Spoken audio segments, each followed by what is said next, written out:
What's going on, guys? In this video, I'll show you how to turn your horizontal clips into vertical videos like the ones you see all over Instagram and TikTok. So let's not drag this out too long and let's just begin. Okay, so very first thing we want to do is install some presets, but if you guys don't want to install anything, I'll show you how the effects are applied and you can do it yourselves. But for the people who do want to install the preset pack, open up the first link in the description. It's going to be a Patreon link and it's going to lead you to this page right here. Scroll down and click on the attachments, or you could just click download all. And it's going to download a zip folder to your desired location. I'm going to do it here in the downloads. And let's refresh. And it's right here. Let me right click on it. And now let's extract the folder. I'm going to extract in the same location. It's going to open up a pop-up window to the folder right there, but I'm just going to exit out and open it manually.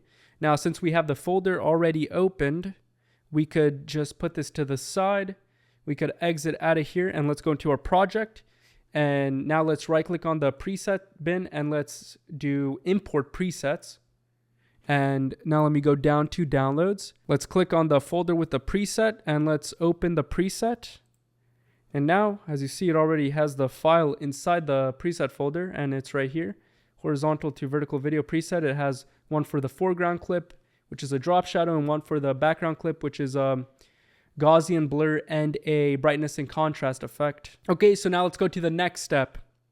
Okay, next thing you want to do is create a sequence by right-clicking in your empty project bin and hovering over new sequence. And then you want to go into the settings of your sequence and go down here into the frame size and change it to 1080 by 1920. And now you guys want to change the frame rate to whatever your clip is. Usually it's going to be 60, sometimes 30, but I would recommend doing 60 even if it's 30. It's going to basically be the same. It's just going to duplicate each frame by one, since it's going to be double if your clip is 30, but that's fine. Okay, so now that we have this all set up, we could save this so we don't have to do this over again by just clicking Save Preset. Now we could give it a name, then you click OK, and then whenever you open up a new sequence or you create a new sequence, all you have to do is drop down this custom folder and then select your thing right here. For me, it's called Vertical Video 1080 by 1920. Then you can just open it up. Next thing you guys want to do is import your clip into your project. I already have my clip here, and then you want to drag your clip into your timeline. And then you want to click the Keep Existing Setting button because you don't want to change the resolution of the clip. You want to keep it at the 1080 by 1920. And now let's fit the clip to the actual frame. And to do that, you could just scale it down to see the webcam and everything, or what you could do is just right click on the clip and then click fit to frame, and this is going to perfectly fit the clip to the sequence perfectly. So the next step is to actually duplicate this clip, because we want to have one for the webcam, which is going to be on top, and one for the video, which is going to be on the bottom. So let's just hold Alt and let's drag this clip up, and this is going to create a duplicate. And now let's rename the top clip to webcam by right clicking on it and then click rename. Let's name this one webcam. And then let's right click on the clip at the bottom and let's rename this one to video. Okay, so now let's hide the video by either hiding the whole track it's in, or you could just click Shift E on the video. And if you want to do this without shortcuts, you could just right click on the clip and then click on enable, and then this will enable, and then click on enable again, and this will disable the clip. And as you see here, it is actually turned off. So let's go over to webcam and let's start cropping. In the newer versions of Premiere Pro, you do see that you have the crop tools right here built into the motion effect. But in older versions, you do have to apply the effect by going into the effects bin, search up crop, and then drag the crop effect either on your clip right here or inside of the effects controls. And then you could just play around with these.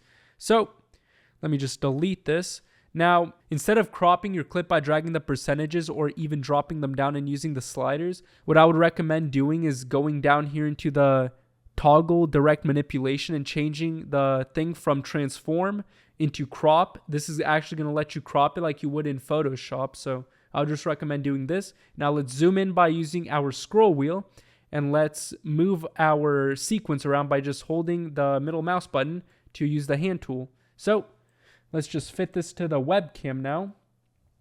Let me zoom it in. Okay, that's perfect. And now let's zoom out. Let's drag it down. Let's zoom in and let's make sure it's good. Okay, that's perfect. Now what we want to do is fit this webcam portion to the whole frame. Now to do this normally, what you would do is just manually resizing it and changing the position like this and then moving it around. Instead of having to do all of that, all you have to do is right click onto the webcam and then click on fit to frame. And this is going to take into account the crop as well, so you don't even have to do anything. Okay, so now let's crop the video. What we want to do is hide the webcam and unhide the video. You could just select both of them right here and then click Shift E. This is going to hide the webcam and reveal the video. So now, usually what I would do for this is just keep the webcam in here, but for this video, I'm just going to take it out by going down to the crop and just cutting this out. All right. Let's just do that, and that should be good. Now let's right click on the video and let's fit it to the frame.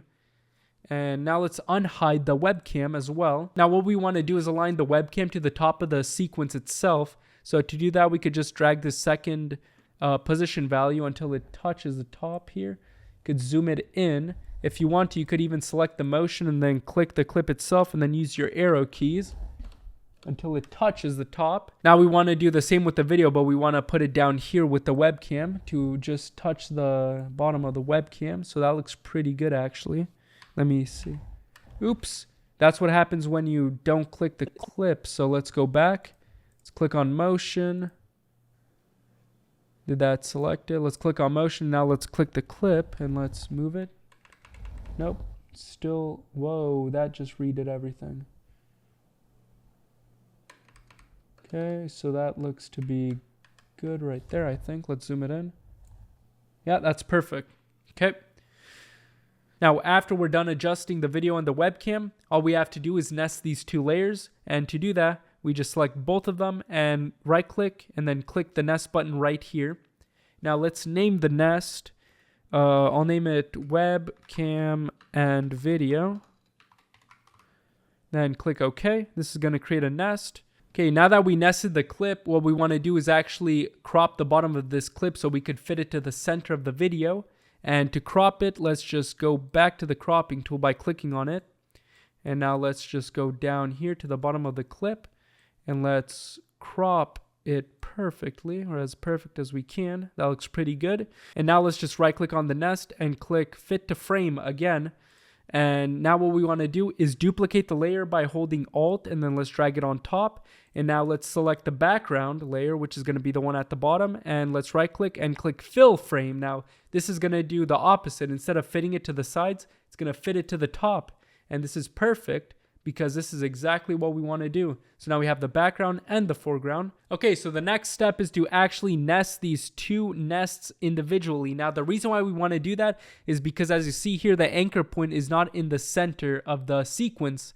It's a little bit more down. So for the people who do want to animate the clip zooming in or whatever, when you do zoom it in, it's not going to zoom in from the center. So to fix that, what we want to do is just nest it one more time. And trust me, guys, you do want to do this. So let's just nest it and call this foreground. This is going to be the foreground clip. Now let's nest this one at the bottom by right clicking, and then let's click nest and call this one background. And now, as you see here, if you click on the foreground layer, you could scale it properly. The anchor point is back in the center, and same with the background layer. Okay, so now the last step is actually adding the presets or the effects to the video clip. So let's go into the preset folder. Let's go to the horizontal vertical video presets, and let's drag the foreground clip drop shadow to the foreground. Now let's drag the background clip preset into the background, and this is going to darken it up. So let's go through these effects real quick. So for the foreground, I have 3 drop shadows. One drop shadow looks like this, has a 300 softness. And then the second one has 450, everything else is the same. And then the last one has 600 for the softness, and then everything else is the same. And that's for the foreground effects. That's for that one. Now for the background, it's a brightness and contrast and a Gaussian blur. So for the brightness and contrast, it has a brightness of -72 and a contrast of -30. And for the Gaussian blur, it has a blurriness of 30, and the blur dimension is set to horizontal and vertical, which it usually is on default. Okay, so now if you guys want to make this a little bit better and easier to edit on, what you guys could do is select the whole clip, including the audio, right clicking, and then click on nest and call this clip or something along the lines, or you could just give it the name of the clip. And now it's going to give you just one video file. So right here, you could just easily add your subtitles and other graphics, and then you could go inside of it, and then you could just edit the foreground and background if you need to. You could animate it, and you still have the audio inside of the nest, and you have the audio in your main sequence too, which is perfect. So once you run through this process a few times, it's probably going to only take you 2 minutes to create a vertical video. But if you want to turn your horizontal clips into a vertical video in only 30 seconds, then what I would recommend doing is going down in the description, click the link that says format to clip script UI panel, and get that. And if you want to create subtitles like these ones right here for your new vertical clip, what I would recommend you guys doing is actually click on this video right here, watch it, and get some nice subtitles for your clip. So I'm going to see you guys later. Bye.